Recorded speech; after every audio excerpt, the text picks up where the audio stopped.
አንተ የወንድ ዝፍጥ ትናንትና ሃይሚን አፈቀርኩ ብለህ ነው መጣሁ። አለማፈረክ አረፈር እፍረተ ቢስ ቆሻሻ። ለምን ውዶች አሁን ምንቴ ማለት ነው ሃይሚን ማለት ነው እሷ ራሱ ምንም እኮ ቦታ የላትም። አንድ ቀን እንኳን መች አግኝታው ታውቃለች? ሲቀጥል ደግሞ ከቡታጅራ ወደ አዲስ አበባ ሲመለሱ ሁሌ ነው ምንቴ ያፈቅራለሁ የሚለው። ምንቴ ማለት ነው የቢኒያም ጓደኛ እኮ ነው ታውቃላችሁ። እነሱ እኮ ውስጥ ለውስጥ የሆነ ምን እንደሚያደርጉ ራሱ አላውቅም። እኔ ምንቴንና ቢኒያምን አሁን አላምናቸውም፣ ምክንያቱም በፊት ይሰሩ ነበረ። ስለዚህ የኔ ውዶች እናንተ ማለት ነው ከማንም ጋር አትናከሱ፣ ምንም አያመጡም። ምክንያቱም እናንተ ለነሱ መልስ ሰጡ ማለቴ ለነዛ ሰዎች መልስ ሰጡ እኛን እንደ ጅል ነው የሚያዩን። ገባችሁ? ምን አገባችሁ? ለምንድን ነው እንዲህ የሚሳደቡት? በቃ የሆነ እኛም ማናደድ ነው የሚፈልጉት። ገባችሁ? ብሩክና ሃይሚን የምትወዷቸውን ሰዎች ማናደድ ነው የሚፈልጉት። ሞኝ አትሆኑ እህቶቼ፣ የምሬ ነው። አይታችሁ እንዳላየ እንደውም ሙድ መያዝ መሳቅ። ገብታችኋል አይደል? ብሩክና ሃይሚ ጋር ሪል የሆነ ነገር መጥቶ ምንም ካረበሻቸው አሁን ላይ ሰላም ናቸው። ስለዚህ እናንተም በሚመጣ በሚሄደው እወዳለሁ አፈቅራለሁ በሚለው ውስጣችሁ ሊረበሽ አይገባም። ምንድን ያው ማን ነው ምንድን ነው? ሰላም ጤና ይስጥልን የኔ ውድ ቤተሰቦች፣ እንዴት ናችሁ? ደህና ናችሁ? ረፋዳችሁ ውሏችሁ እንዴት ነው? እኔ ጋር ሁሉ ሰላም ነው። መልካም ጁምአ። እንዴት ናችሁ? አለው እዚህ ጋር እህቴ በጣም ተናዳ ለምንቴ መልስ እየሰጠች ነበር። መልስ ትስጥ ችግር የለውም፣ ግን እንዲህ ስትናደጅ እነሱ የበለጠ እኛን ለማናደድ ለነሱ ተንኮል ነው የሚፈልጉት። ገብቷችኋል አይደለ? ብሩክ ጋርና ሃይሚ ጋር ምንም አይነት ነገር መጥቶ ረብሿቸው እስካላየን ድረስ በሩን ማንም ሰው ይጮህ። ምክንያቱም በሩን ጮሆ ነው እንጂ የሚሄዱት ብሩክና ሃይሚን አያገኟቸውም። እነሱ ጋር መጥተው እነሱ ህይወት ውስጥ መጥተው በሃይሚ በኩል ወይ በብሩኬ በኩል መጥተው ሲያመሰቃቅሉ የዛን ጊዜ ነው ፍርድ መፍረድ፣ የፈለጉትን ነገር ማድረግ የዛኔ ነው። ከዛ ውጭ ግን በሚዲያው ላይ ወጥተው የሆነ እኔ አፈቅራታለሁ ሃይሚን ይበል ያፍቅራት፣ እግሩ እስኪቃጠል ቂጡ እስኪቃጠል ያፍቅራት፣ ግን አያገኛት። ገብቷችኋል አይደለ? እንደማያገኛት ደግሞ ልቡ ያውቀዋል። ለምን አፈቀርካት አታፍቅራት ማለት አንችልም። መብቱ ነው ማፍቀር፣ ግን ማግኘት አይችልም። ገብቷችኋል? ማግኘት የማይችልበት ምክንያት የሷ ፍላጎት፣ የሷ ምርጫ፣ የሷ የፍቅር አጋር ብሩክ ነው። ከብሩክ ውጭ ማንም የለም። ሌላው ሲቀጥል በሃይሚ በኩል አፍቃሪ ሲመጣ ምንም መስሎ አይታይም። በብሩክ በኩል ሲመጣ ግን በጣም ትረበሻላችሁ። አትፍሩ።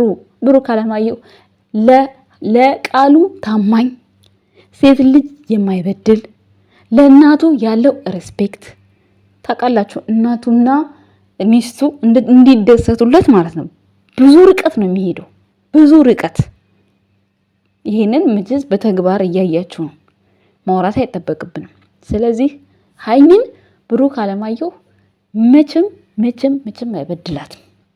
ግን የልጅነት ነገር ስላለ አንዳንዴ ሃይሚ ኃይለኛ ናት። አንዳንድ ጊዜ በንግግር በምናምን ብቻ እንዳይቀያየሙ ነው እንጂ ከዛ ውጪ ማንም መጥቶ አፈቀረ ምን አለ። ብሩክ ደግሞ ቶሎ ተስፋ የመቁረጥ ባህሪ ያለው እንግዲህ አላቅም። በምናየው ለድራማ ላይ ነው ተስፋ የሚቆርጠው። እንግዲህ ወይ ለድራማው ካራክተር ነው ወይ እንግዲህ አላቅም። እሱ በምናየው ልክ ነው እኛ የምንናገረው። ገብቷችኋል አይደለ?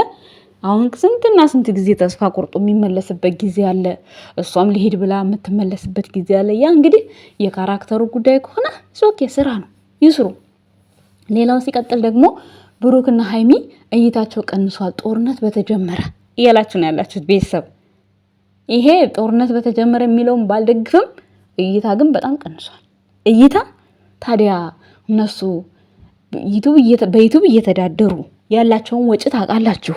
በዙሪያቸው ምን አይነት ወጣት እንዳለ እንደሚያግዙ እንደሚደግፉ ዋናውን እያወጡ ነው።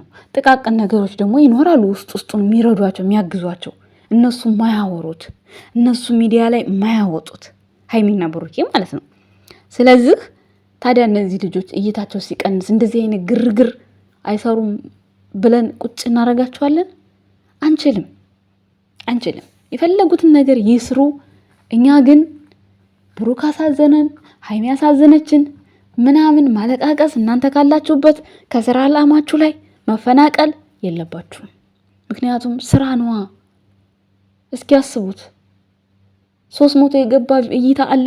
350 ሰብስክራይበር ይዞ ብሩኬ፣ ሃይሚ 2 ከምናምን 3 ከምናምን ሰብስክራይበር ይዛ 2 ከምናምን የገባ ቪዲዮ አለ። ሁለት እንደምንም ተጣጥሮ አስባችኋል። የግርግር ጊዜስ 24 ሰዓት ውስጥ 200 ይገባል 300 ይገባል የግርግር ጊዜ። ስለዚህ እባካችሁን ቪዲዮ ማየት ይጠበቅባችኋል። ቲክቶክ ስለሄደም አይደል ምንም አይደለም ምንም ቢሆን ማየት አለባችሁ። በቃ ማየት አለባችሁ። ምክንያቱም ይገባቸዋል። መልካም ነገር ነው የሚሰሩት። የሚሰሩትን ነገር ላልባሌ ቦታ አያውሉም። በጣም ቁጥብ ሴት ናት ሀይሚ፣ በጣም ቁጥብ ወንድ ነው ብሩኬ። እዛም እንደ ማንኛውም እንደ ምናምን የሆነ አልሆነ ቦታ ገንዘብ የሚጫወቱ ምናምን አይደሉም። ሁለቱም ለዚች ዓለም ኑሮ ስማርት የሆነ ጭንቅላት ነው ያላቸው ሁለቱም ማለት ነው።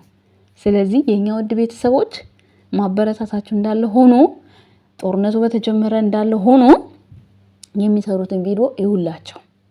ሌላው ማንም አፈቀርኩ ብሎ ቢመጣ እናንተ አትናደዱ። ተናዳችሁ ኦቨር አትሁኑ። ለምን መሰላችሁ? እናንተ በምትናደዱ ሰዓት እነሱ እናንተ ማናደድ ስራ ነው የሚሰሩት። እነሱን ሊያገኙ የማይቆፍሩ ጉድጓድ የለም። በአንዱ ሰው ባይሳካ በአንደኛው ሰው ይሄዳሉ። ገብታችኋል አይደለ? አሁን ሰሞኑን ብሩኬ በእናቱ ስለማይደራደር እዩ ሄዳለሁ ስትል ልጁን ይዛ ሙሽዬ ጋስ ብትሄድ እና ሙሽዬ ጋር ብትሄድ ምን ታመጣለች? ሙሽዬ ጋር ብትሄድ ምን ታመጣለች? ሙሽዬ ትቀበላታለች እንዴ? እሷ እኮ እናቴ ጀግና እኮ ናት ሙሽዬ ማለት ነው። በባለፈው እንኳን ምን አለች? የብሩኬ ልጅ ከሆነ የዲኤንኤ ተመርምሮ ችግር የለም እኔ ያሳድግለታለሁ ነው ያለችው እኮ። ቢሆን እንኳን ነው ያለችው። ታዲያ ይቺ ጀግና እናት ማለት ነው እንዴት ነው እሷ መሸውዳት? እዩ የልጅሽ ልጅ ነው ያዥ ብላ እንዴት ነው ጥላላት የምትሄደው? ማን ስለሆነች?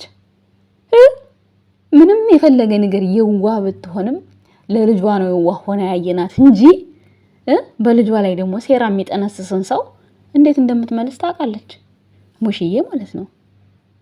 ለወደደላት ነው የምትወደው እንጂ ለጠላላት ታውቃላችሁ መቼስ እናቶች የፈለገ ነገር ቢሆን በልጃቸው አይደራደሩም። ፈለገ ነገር ግን ደግሞ በዛው ልክ ደግሞ ሰሞኑን አሁን ሶሻል ሚዲያ ላይ አይታችሁ ሊሆን ይችላል። ብቻ ስሟንም አላውቀውም እኔ አፈርኩኝ። በቃ ማለት ሚዲያ ላይ እናት ማዋረድ በጣም ነው የሚደብረው። በጣም እንደው ባትወዳት ይቅር፣ ባታከብራት ይቅር፣ ቦታ ባሰጣት ይቅር። በቃ ለፈጣሪዋ ብላ እንደው ሚዲያ ላይ እንኳን እንደው ልጅቷ እሺ እናትየዋ እንኳን እሺ አታውቅም ይባልና እዛ ወታ ሚዲያ ላይ ወታ ልጇን ትበላት የፈለገ ነገር እንገረፋለን ሁላ አይደል እንዴ? ግን እሷ ዝም ብትልስ? ቆይ አረብ ሀገር ነው ያለችው፣ ሰው ሀገር ነው ያለችው። የፈለገ ነገር ቢሆን እንደው 3 ዓመት 2 ዓመት እስኪሆነን ድረስ መቼስ የእናታችን ተጽዕኖ አለበት ከተወለድን ማለት ነው። ብንታፈን፣ ብንደፋ፣ ብንሞት፣ ቢያጥቡን፣ ቢያነሱን እናት አይደለች? እናት ነች። ግን በጣም ነው እኔ ስቅቅ ያለኝ። በቃ እናት ያደለች ማፍረባታለሁ። ትፈርባት ምንም ትበልባት። ግን ሚዲያ ላይ ወጣ ምን አስወራት? የውስጧን በውስጧ አታረግም። አንድ ቀን እኮ ችግር ይፈታል እኮ። የማይፈታ ችግር የለም። በይቅርታ የማይታለፍ ነገር የለም ጭንቅላት ካለ ማለት ነው። እና በጣም ነው የደነገጥኩት በዚህ ቪዲዮ ሰሞኑን በተፈጠረው። ሲቀጥል ደግሞ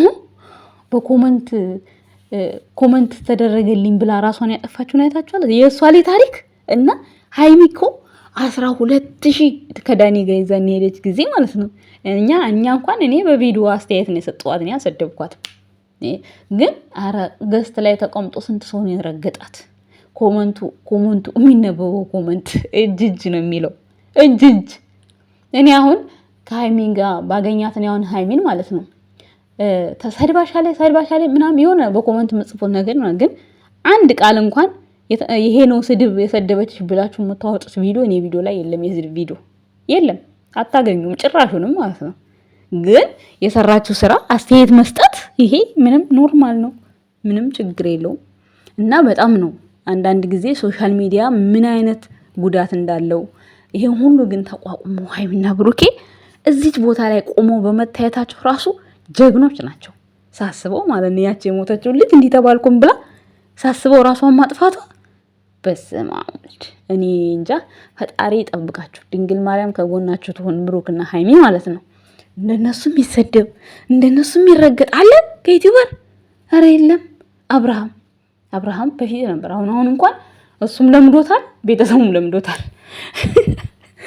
እና የኛ ውድ ቤተሰቦች ላመንበት ነገር ጠንካራ ልንሆን ይገባል። እንደዚህ በትንሽ ነገር ልፍስፍስ መሆን የለብንም። ቤተሰብ ማክበር አለባችሁ። ገንዘብ ይመጣል ይሄዳል። ከምንም በላይ ቤተሰብ ግን ክብር ለራስ ነው። አመሰግናለሁ ባይ